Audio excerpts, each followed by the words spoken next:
yang sama-sama kita hormati Ketua DKM Masjid Muhajirin Mukarram Ustaz Dr. Andes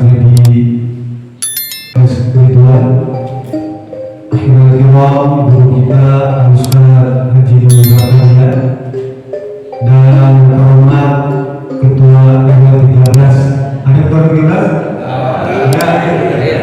Ya.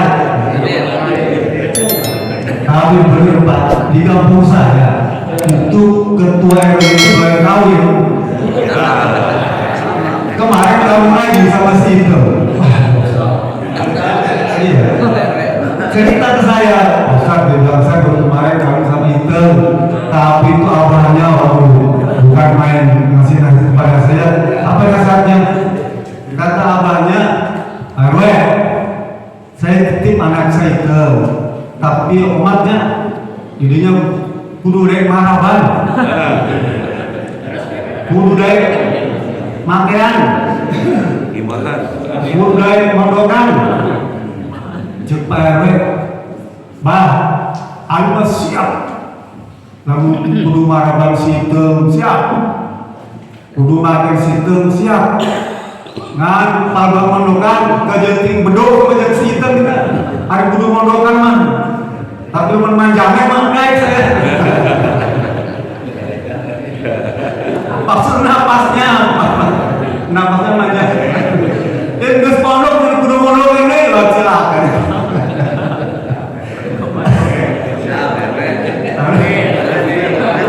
Nah biasa geus sekolah itu mondokan ya. Meski pondok.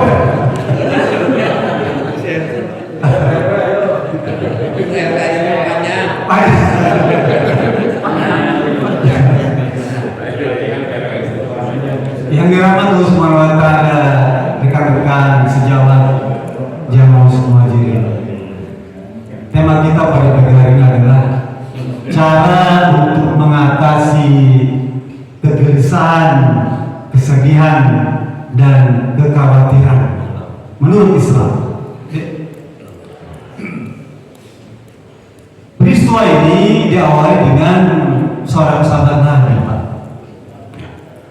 yang bernama Abu Umamah Al-Ansari. Abu Umamah Al-Ansari. Hadis ini diceritakan oleh beliau dan bisa dibaca di Sunan Abu Daud. Kitab hadis Sunan Abu Daud.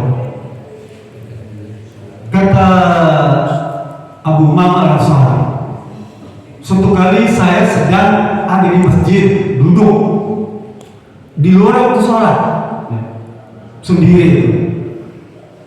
Tiba-tiba datang Rasulullah SAW bertanya kepada, ya Abu Umamah, kenapa kamu datang ke masjid di luar waktu sholat? Dan kelihatannya kamu sedang merenung. Lalu Abu Umamah menjawab, ya Rasulullah, ini humumun wa duyunun. Kata Umar, humum itu artinya diselimuti kegelisahan yang hebat, ya, gelisah. Saya Rasulullah sangat gelisah. Wa duyunun, dan saya sedang dililit hutang. Ada punya hutang kan ya? Ada, ada punya hutang. Jadi kalau punya hutang kita boleh baca di sini, ya. Lalu kata Rasulullah, wahai Muhammad, maukah aku ajarkan kepadamu sebuah amalan yang kalau kamu baca setiap pagi dan petang, maka Allah akan mengangkat perasaan gelisahmu dan Allah akan segera membantu untuk melunasi hutang-hutangmu. Kata Umar, tentu saja Rasulullah. Maka bacakan doa ini. Mungkin doa ini Bapak sudah hafal semua ya. Kelihatan wajah-wajah banyak punya utang. Kata Rasulullah, baca ya. Allahumma inni a'udzubika minal hammi wal ajri. Kamu dapat kan? Wa'udzubika minal ajzi wal kasli. Wa'udzubika minal jubni wal bukhli. Wa'udzu bika min ghalabatid daini wa qahrir rijal. Hadis sahih riwayat Imam Abu Dawud. Artinya begini, ya Allah, aku mohon kepadamu perlindunganmu, ya, dari rasa gelisah dan rasa sedih. Hazan itu sedih. Dan aku juga berlindung kepada ya Rabb dari sifat-sifat malas dan kasal. Apa? Kasal itu ya malas juga, lemah. Kalau tadi Hazan itu lemah, kasal itu malas. Dari sifat lemah dan rasa malas. Kan kita kadang suka malas, untuk ibadah malas, bangun malam malas, sholat duha malas. Kemudian auzubillahi minal jubni wal bukhl. Aku juga berlindung kepadamu dari rasa takut dan sifat yang kikir. Takut. Kita kadang takut, ada orang takut mau benda sesuatu yang misterius, takut, ya. Maka kita minta perlindungan kepada Allah agar jauhkan dari sifat rasa penakut itu. Kemudian yang terakhir harus belajarkan berlindung min ghalabatid daini, daripada lilitan hutang, waqah rijal, dan para debt collector. Dulu udah ada zaman Nabi itu. Kemudian aku mau praktek ini Pak, setiap pagi dan petang dia baca. Dan Allah kabulkan. Perasaan gelisnya hilang, kemudian hutangnya lunas semua. Saya gitu ya, mempraktekkan doa ini sudah lama Pak, tapi tetap aja itu nggak bisa hilang. Ketika saya tanyakan pada guru saya, kenapa ya Ustaz? Saya baca doa ini kok beda dengan dulu sama Nabi. Iyalah, kenapa? Karena seberapa dekat hubungan kita dengan Allah Subhanahu Wa Taala. Jika kita merasa ya punya persoalan tadi dan doa kita panjatkan tapi tidak Allah kabulkan, maka langkah pertama adalah memperbaiki hubungan kita dengan Allah Subhanahu Wa Taala. Ya. Perbaiki hubungan kita dengan Allah. Kalau mungkin selama ini kurang dekat, ya, perdekat. Azkuruni azkurkum. Jika engkau dekat kepadaku, maka akan dekat kepadamu. Allah yang kasih tahu dalam surat Ar-Ra'd itu. Jadi masalah kita ini ada tiga, masa lalu, masa kini, dan masa yang akan datang. Setiap orang mesti ada persoalan semacam itu Pak. Kita punya masa lalu Pak, yang mungkin berat, ya, yang menimbulkan kegelisahan pada diri kita.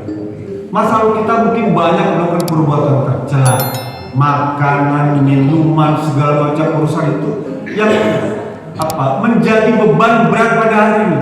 Karena dulu saya banyak makan A, B, C, D, sekarang kesehatan saya jadi terganggu. Ada kegelisahan itu Pak. Begitu juga orang-orang yang punya kekayaan banyak. Dulu saya punya masalah dengan orang ini.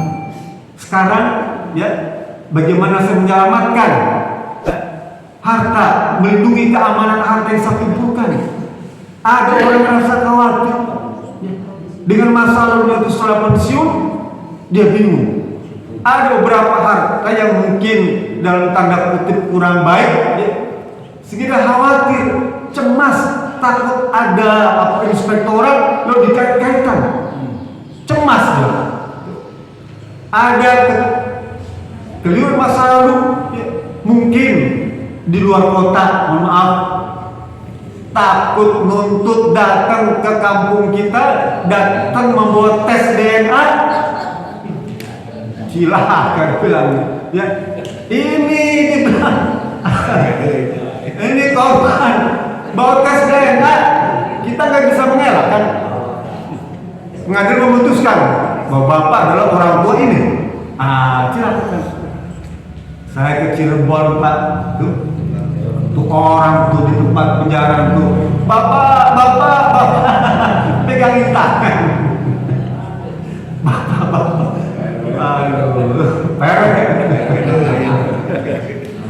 Aduh, itu kita ada gelis sama masa lalu. Ya. Begitu juga masa depan. Ya. Ada rasa khawatir tentang masa depan itu. Ya. Bagaimana dengan kehidupan anak kita nanti? Ya. Bagaimana tentang cucu kita nanti? Apalagi nanti misalnya sampai dia sarjana belum dapat pekerjaan, itu jadi persoalan kita. Bagaimana masa depannya? Mohon maaf kalau anak kita punya keterbatasan, ya. Bagaimana memikirkan masa depan? Misalnya cacat, ya. Kan kita memikirkan itu. Ada rasa khawatir. Pada kata para ulama, ya, masa lalu itu tidak bisa kamu perbaiki, tidak bisa. Karena sudah berlalu, ya. Dia tidak bisa kita perbaiki lagi. Untuk merubah sejarah kita pada masa itu kita tidak bisa. Kemudian masa depan, kita tidak perlu khawatir karena masa depan itu belum terjadi. Kalaupun kita hari ini punya kemampuan untuk menyelesaikan, masa depan itu tidak bisa ditarik ke depan. Oleh karena itu, cara pertama adalah memperbaiki hubungan kita dengan Allah Subhanahu wa Ta'ala. Bagaimana cara? Perbanyak baca Quran. Karena kegelisahan, keresahan, kegalauan itu masalah hati, Pak. Masalah hati. Kata Allah dalam surat Yunus ayat 57, ya, Allah berfirman, "Ya ayyuhan nas, qad ja'atkum mau'izatun mir rabbikum wa shifaa'un lima fis sudur wa hudan wa rahmatun lil mu'minin." Surat Yunus ayat 67.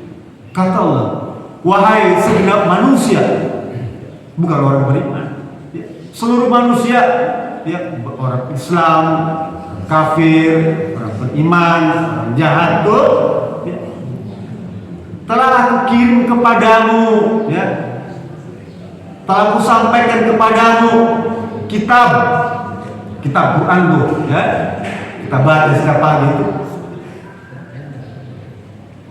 Kata Subhanahu wa Ta'ala, mau'idhatum mir rabbikum, kitab itu nasihat bagi diri, ya.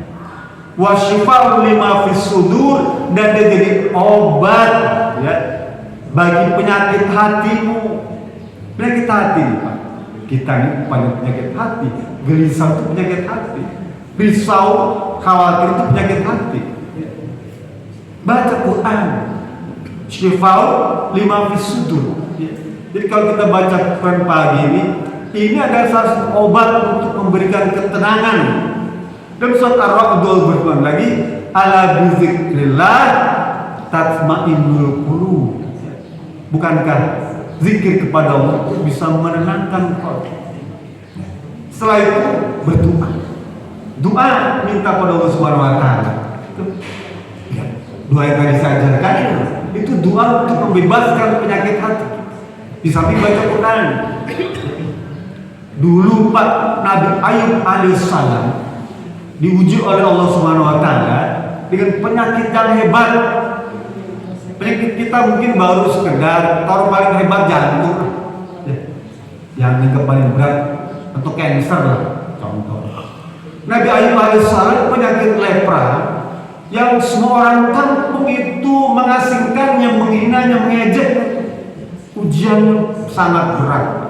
Sehingga diabadikan oleh Allah Subhanahu wa Ta'ala di dalam surat Al-Anbiya ayat 83, 84. Nanti Bapak di rumah buka tuh. Surat Al-Anbiya ayat 83, 84. Kisah tentang Nabi Ayub alaihissalam. Kan data tujuan hidup di muka bumi ini, Pak. Kita ini diciptakan oleh Allah di dunia ini 3 tujuan. Pertama, untuk mengenal Allah, ma'rifatullah, ya. Nanti baca surat At-Talaq terakhir. Yang kedua, untuk beribadah, yang Bapak sering hafal tuh, ya, wa khalaqtul jinna wal insa illa liya'budun, surat Az-Zariyat ayat 26 tuh. Yang ketiga, untuk diuji. Jadi kita di dunia ini diciptakan Allah ini untuk diuji. Ya, ujian dengan kesenangan, dengan kesusahan, dengan penderitaan, dengan rasa sakit, dengan kekayaan, dengan kemiskinan, dengan kejayaan, dengan kelemahan, itu semua adalah ujian yang Allah berikan kepada kita. Nabi Ayub alaihissalam diuji oleh Allah Subhanahu wa taala. Apa kata Allah Subhanahu wa taala? Bercerita tentang Nabi Ayub. Kita nggak tahu kalau Allah tidak cerita dalam Quran.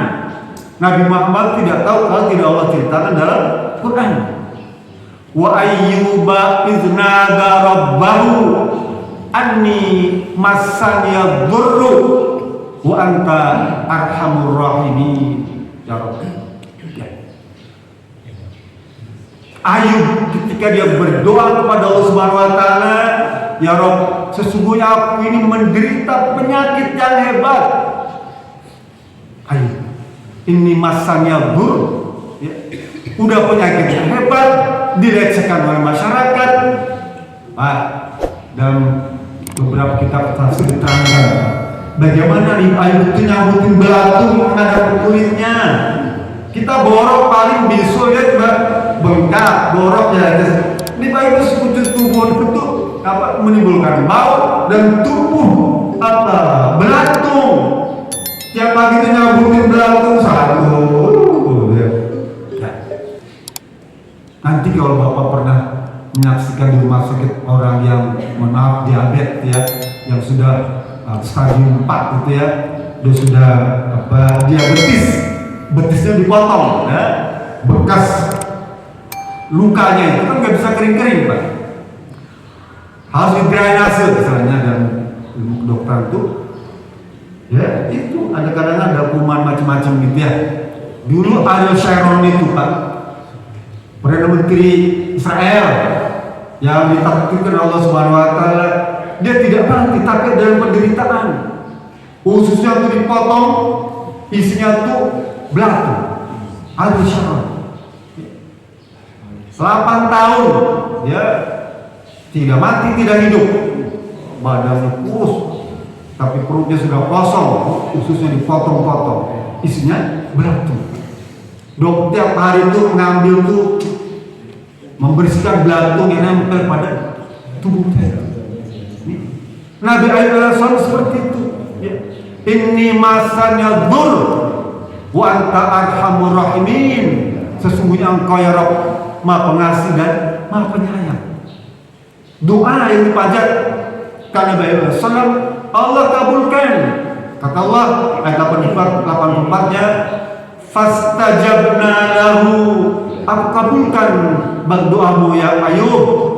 Fakashafna ma bihi min dhurrin, akan aku sembuhkan semua penyakitmu itu, baik penyakit jasmani maupun penyakit rohani. Ya, bidhurin diangkat, fakashafna diangkat.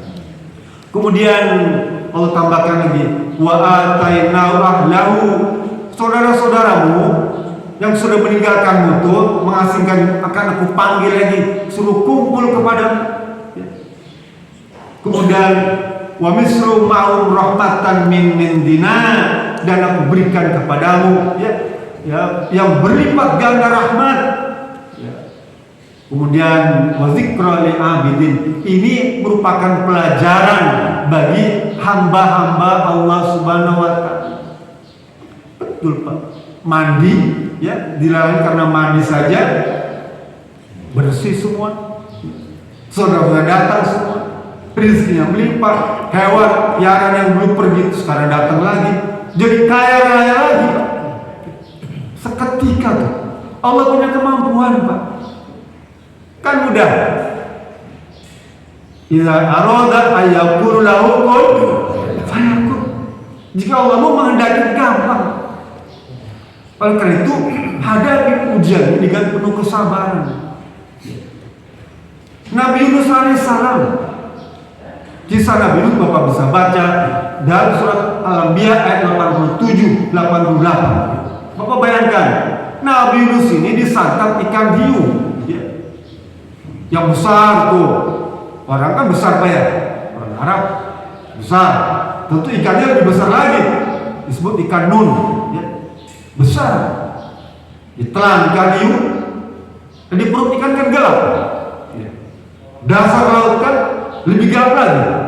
Pada malam hari lebih gelap lagi. Tinggal kegelapan yang dialami oleh Nabi Yunus AS. Kepada siapa diminta tolong?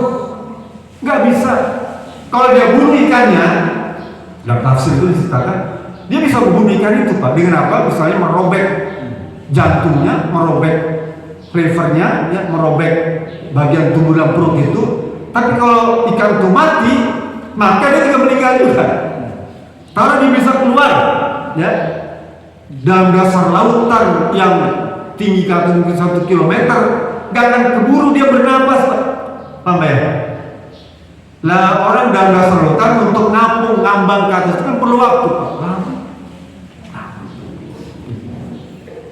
Maka dia baca la ilaha illa anta subhanaka inni kuntu minadh dhalimin, surat Al-Anbiya ayat 87. Dia berdoa pada Allah Subhanahu wa taala, minta pada Allah dalam keadaan kritis, tidak ada tempat untuk minta tolong kecuali hanya kepada Allah Subhanahu wa taala. Kita belum seberapa penderitaan dibandingkan Nabi Musa SAW. Apa kata Allah Subhanahu wa taala? Fastajabna lahu, akan kabulkan doa. Dikabulkan. Allah kabulkan. Wa nunajji minal gham, ya. Dan aku bebaskan dari kegelapanmu itu. Wa nunjil wa kadzalika nunjil mu'minin. Itu jadi pertolongan bagi orang yang beriman. Jadi kalau kita beriman, mesti ditolong oleh Allah Subhanahu wa taala. Nabi Yunus sudah sulit lemparkan oleh ikan itu ke pantai, dan subhanallah, dalam tafsir ceritakan tubuhnya sudah lunak semua, kulitnya udah lumpuh.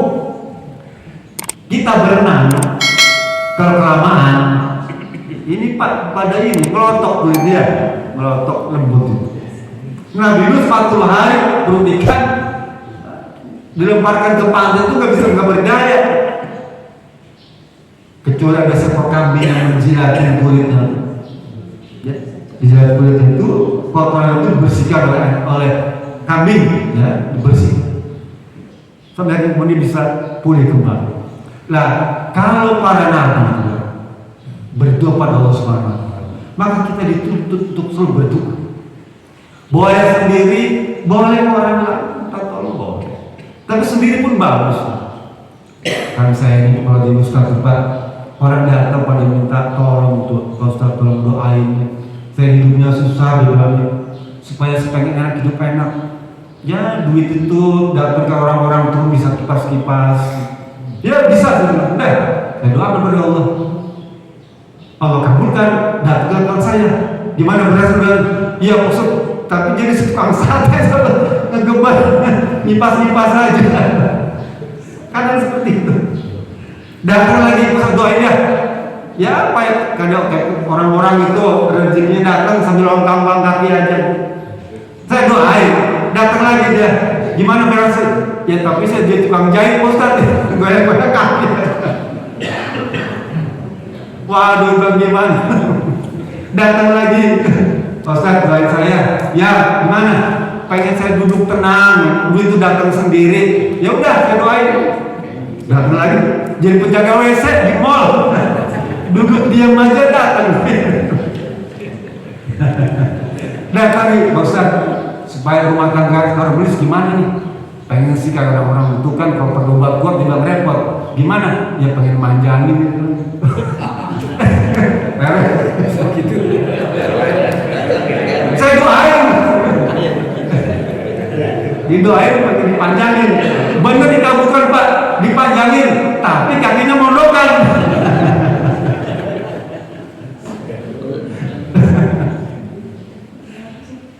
Bapak Ibu dan Allah Subhanahu. Kalau para nabi berdoa, Nabi Muhammad SAW, ya Nabi Muhammad tuh, pada waktu perang Badar, ya, orang Islam itu cuma ada 300 orang. Orang kafir, orang Quraisy itu 1000 orang. Bayangkan Pak, nggak akan mungkin secara logika memenangkan pertempuran. Ya. Lalu Allah berikan petunjuk agar Nabi Muhammad berdoa. Nanti Bapak baca surat Al-Anfal ayat 9 tuh, ya. Surat Al-Anfal ayat 9. Allah cerita, "Iz tastaghitsuna rabbakum fastajaba lakum anni mumiddukum ya bi alfin minal malaikati murdifin." Kata Allah, ya Muhammad, udah berdoa saja kepadaku. Berdoa pada Allah Subhanahu wa taala, dan Allah kabulkan. Fastajabna lakum, aku kabulkan kepada kalian semua. Dengan cara apa?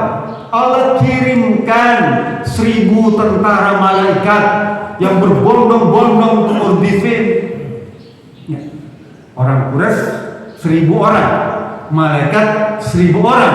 Satu malaikat bertarung dengan satu orang. Sedangkan Nabi Muhammad beserta sahabatnya enggak berperang.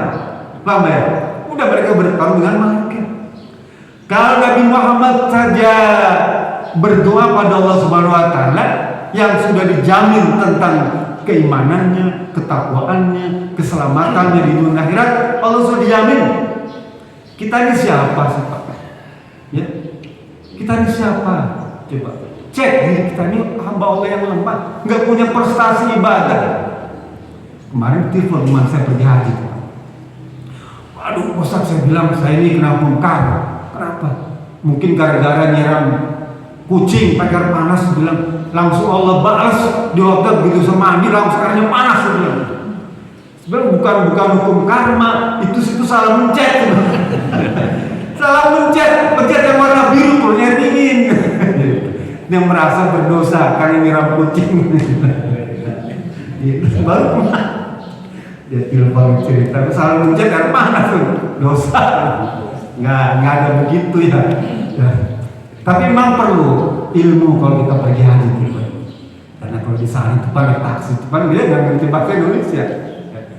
Naik taksi, wow, kebut gitu ya, begitu lewat hotel kita dari hotel aja. Kita mau berhenti, nggak mau berhenti, nggak ngerti dia. Kita bahasa nggak ngerti, bahasa Inggris nggak ngerti, berhenti. Jalan aja taksi. Dia ingat dia bilang, kalau baca Quran kalau berhenti, Shadaqallahul Azim. Shadaqallahul Azim. Berhenti kalau dia.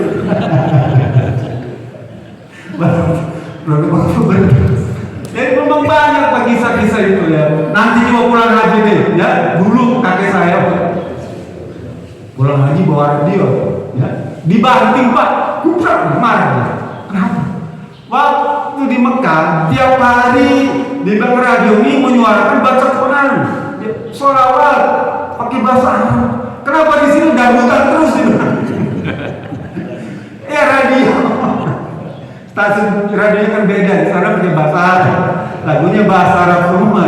Jadi baca Quran, pada lagu kan gitu. Sampai ini dibanting pak radio. Bapak bin Abdul Somad, kembali. Bagaimana kita menjauhkan diri kita dari kegelisahan, ya, keresahan, kegalauan? Satu, memperbaiki hubungan kita dengan Allah Subhanahu wa taala. Yang kedua, memperbanyak baca Quran. Ya. Yang ketiga, banyak berzikir. Zikir kepada Allah Subhanahu wa taala. Ya. Kalau salam kalimatani khafifatani habibatani Allah sakinatani ya yaumil qiyamah. Kalimat, dua kata yang ringan di lisan tapi disebut Allah Subhanahu wa taala dan memberatkan timbangan di akhirat nanti. Baca zikrullah. Apa yang Bapak hafal boleh Bapak baca. Zikir. Boleh subhanallah subhanallah bihamdi, boleh astagfirullah. Dan hadis Imam Muslim juga bercerita tentang ucapan Rasulullah SAW. Ya. Kata Rasulullah, "Man iksara minal istighfar ja'alakum likulli hammin farajan wa likulli dhiqin makhrajan wa yarzuqhu min haitsu la yahtasib." Siapa saja yang memperbanyak baca istighfar, nih Pak ya, memperbanyak baca istighfar. Bentuknya boleh apa? Boleh astagfirullahaladzim, astagfirullah robbal baraya, astagfirullah minal khataya. Boleh. Yang penting ada kata astagfirullah, boleh Bapak baca. Apa kata Rasulullah SAW? Ja'alallahu likulli hammin farajan. Maka Allah akan mengatasi persoalan kegelisahan itu farajan. Ya, farajan itu penyelesaian. Ya, dibereskan. Kita gelisah itu, ya, galau, sedih, Allah akan selesaikan. Walikulli dhiqin makhrajan. Dan jika kamu merasa ada kesempitan tentang hidup, maka Allah akan tunjukkan jalan keluarnya dan akan melimpahkan rezeki kepadamu dari yang pernah kamu tidak duga. Tadi kita baca surat At-Tolak. Nah, salah satu cara untuk memberi rezeki adalah surat At-Tolak. Baca surat At-Tolak itu. Wa may yattaqillaha yaj'al lahu makhraja wa yarzuqhu min haitsu la yahtasib. Hadis tadi memberikan penjelasan pada surat At-Tolak. Kalau Bapak baca surat At-Tolak akan banyak, ya, lebih lengkap lagi. Datang murid saya, Ustaz gimana jadi orang kaya? Baca surat At-Tolak. Sehari 100 kali. Nah, di rumah dibaca. Datang lagi, Ustaz kok nggak jadi orang kaya? Gimana aku baca surat At-Tolak? Baca 100 kali. At-Tolak. Ya baca begitu nggak jadi kaya. Baca lengkap dari ayat 1 sampai ayat 60 tuh. Baca surat At-Tolak. Ya ayyuhan nabiyyu idza talaqtumun nisaa. Baca semua. Jangan baca At-Tolak. Kembali.